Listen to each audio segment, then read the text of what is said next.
Hi, it's me again with Corel Draw Tips and Tricks, and here's another video. I think this is part 6, but I thought there's a way to do this in the transformation docker. Yours is going to either say transformation or transform.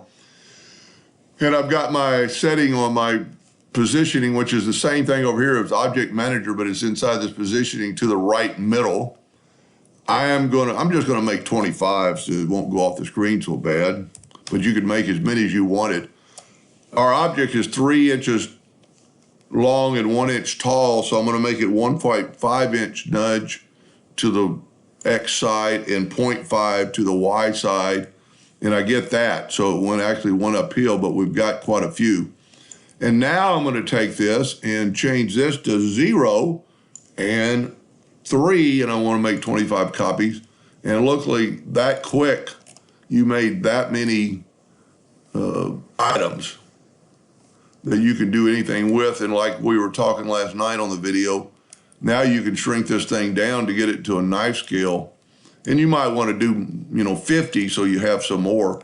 But now, in a good way to figure out how big these are, let's squash it down a little bit more. And like I said in the video earlier this morning, you could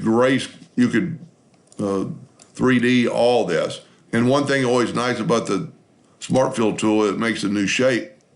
So it's going to tell me that shape is a little bit more than a 1/4 inch long and less than or a little bit more than a 1/4 inch wide.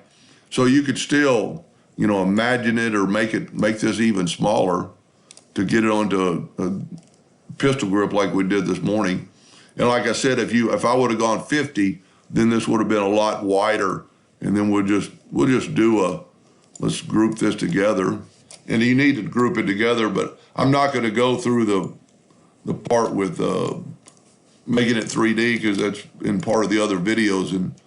And let's just say we wanted this shape, and because those are a group, we could take those diamonds and do this right here and intersect it, and then we have those diamonds inside that shape.